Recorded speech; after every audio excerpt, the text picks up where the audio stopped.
Okay, it's Christmas time, my favorite time of year. Designed a dreamy Christmas project, got my giant yarn, and then the yarn did not cooperate at all.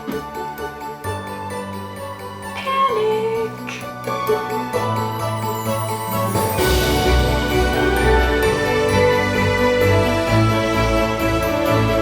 Hi there, I'm Anja from Peony and Time, and today, Christmas video. I'm so excited. So I'm going to talk about the design for this. He's gonna yawn. I'm gonna talk about the design for this super easy tree skirt pattern. If you want to jump straight to the pattern tutorial, go to this time code that I'm gonna put right here.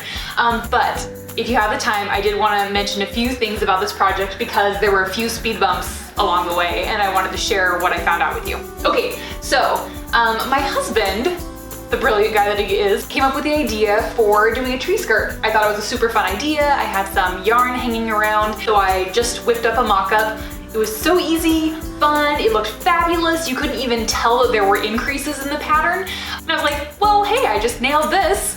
So I put in the order. I wanted to do it in a classic cream yarn, and so I put in the order. And since I wanted it so fast, because we're so close to Christmas right now, I went ahead and had my wonderful supplier, Sarah, over at Mama's Luxury, put me in an order for the cream from her US supplier, which ships lightning fast. It got here so quick, guys. They're really on their shipping game.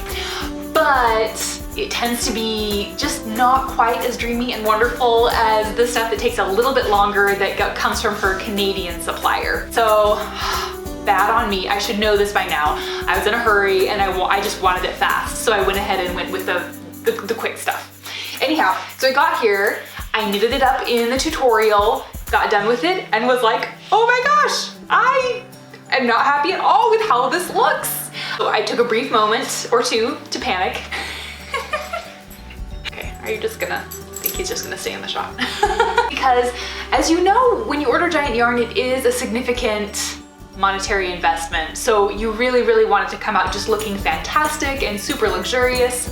So yeah, brainstormed for a little bit, tried it again, and I just wanted to share with you what I figured out that I would have done differently if I could have, so that you don't have to do the same thing. Number one, always wait for the better quality, nicer yarn. So if you're gonna order the cream through my favorite, Sarah over at Mama's Luxury, wait for the fancy Canadian stuff. It's worth it.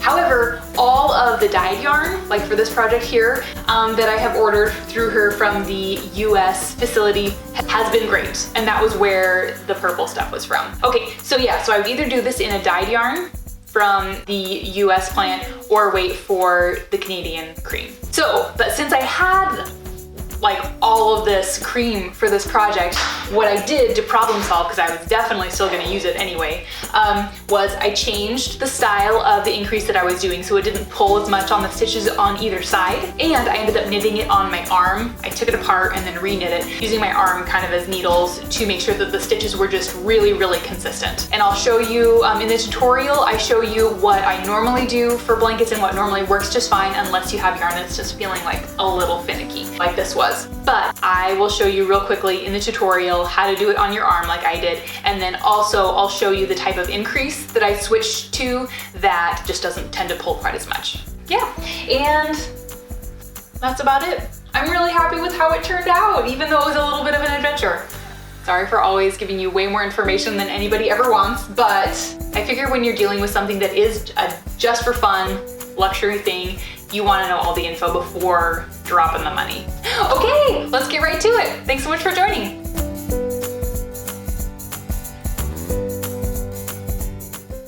To start, we're going to measure out about 11 feet of giant yarn, and then we're going to create a simple slip knot.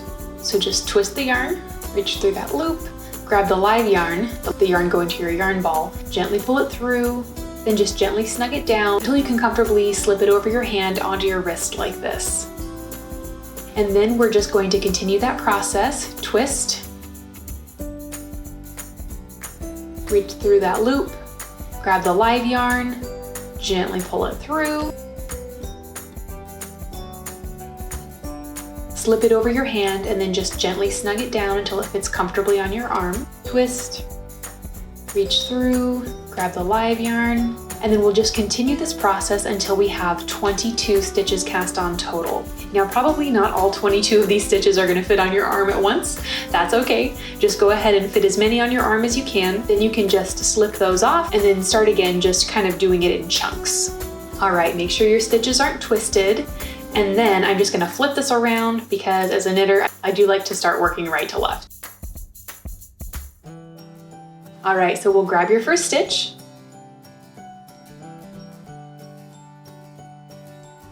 Grab that live yarn, just gently pull it through, and then you can kind of adjust it, snug it down a little bit, basically until it fits up comfortably on your palm. Then we're going to repeat that process. Reach through that stitch, grab the live yarn, gently pull it through, and then just adjust it and snug it down a little bit until it's about the size of your palm. The sizing is kind of up to you here. You can make it a little bit smaller or a little bit larger, just depending on the look that you're going for. Just make sure that you're consistent with whatever stitch size you do pick. And then we are just going to continue repeating that process all the way across this row.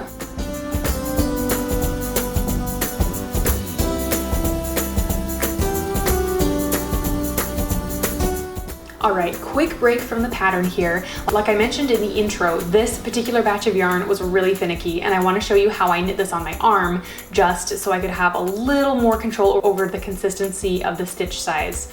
So real fast, here is that technique. So you're pulling it through just like normal, but then kind of like when we were casting on, you're just gonna slide it over your hand onto your arm.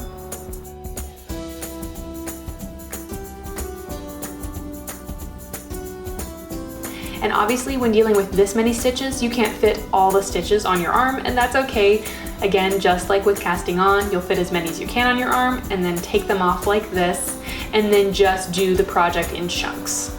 It is kind of fun sometimes to see how many stitches you can squish on your arm at a time. And then you just continue across. Okay, back to the pattern. So we finished our first row. You can see it's already making a nice circular shape. So next, we're just gonna knit back across. And like with a lot of giant yarn projects, I'm just gonna be knitting back and forth across the front side of the work. So now we're gonna go left to right, all the way across this row.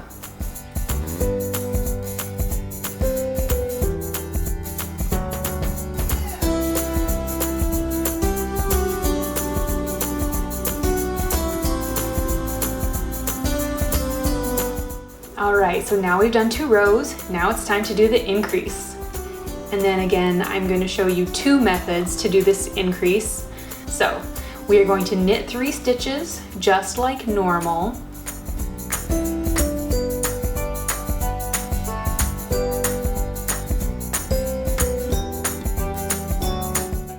So if you pull 2 stitches apart, you'll see this piece of yarn called the ladder right in between those 2. You're going to grab that and then just twist it just enough that you can reach through there.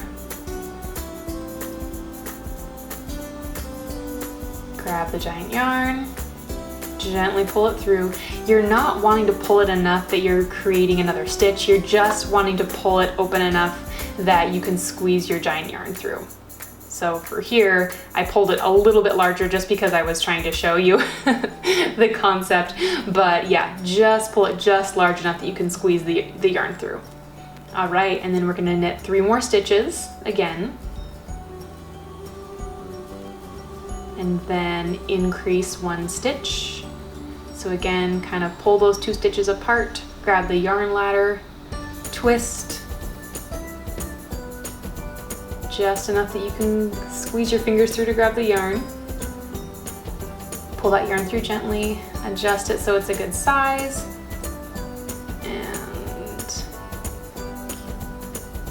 And then you're just going to continue that pattern of knit 3, increase 1, all the way across the rest of this row.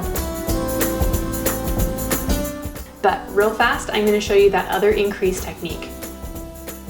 Okay, so you pull aside those 2 stitches, find the yarn ladder, then just reach underneath that ladder, no twisting this time, and just gently pull up that live yarn through. adjust it so it's the right size, and then just knit one more. So obviously this technique is super simple. The only thing that I don't like about it is that it does tend to create a little hole underneath the stitch, just like this. And if we twist it, then that hole kind of disappears. And you can kind of see this here in these other increases. The good news is once you have cast off, they almost disappear. They're pretty minimal. But this is my other yarn where I use the twisted increase technique like I showed you. And so here are the increases, and you can just barely see them at all and it looks so dreamy. So do whatever works best for you. All right, so we've been increasing. We had our knit 3, and then we're gonna end on increase 1, and then just knit 1. Just 1 knit stitch left over. All right, and then we are going to knit 2 more rows like normal, and then just continue in that pattern of knitting 2 rows like normal, and then you're gonna do an increase row where again you knit 3, increase 1, and then knit 2 more rows like normal, and then have an increase row, and then you're just gonna continue that until you've knitted 10 rows total. And then row 11 is going to be your cast off row.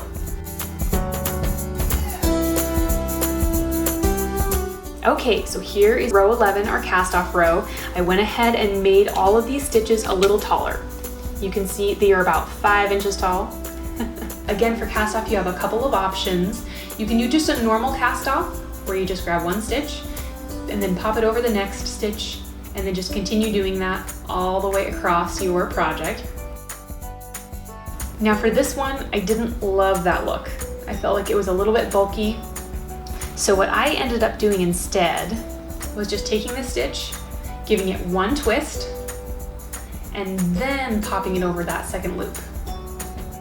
And then you just repeat that process, giving the stitch 1 twist, and then popping it over the next stitch, and then twist and put it over the next one. So then you're just going to continue with that across the end of the row. So then we're going to get to the end here. I just have a little bit of giant yarn left, so I'm going to pull it through this loop and then just snug that down until it looks good. And now you can go ahead and trim off your end. I'd cut it right about here and then weave it back and forth between a few of these stitches on the end here. Pull out your felting kit, put the foam under here, grab your tools, and then just gently felt it kind of all around the side here. I'm not doing that today because I think I want to try and adjust this project a little more before I'm perfectly satisfied with it. But when you're satisfied with yours, just go ahead, trim it, and felt it in place. All right, here's a look at the finished project. Mine came out to about 52 inches in diameter, but of course, this is gonna vary just based on the stitch size that you do.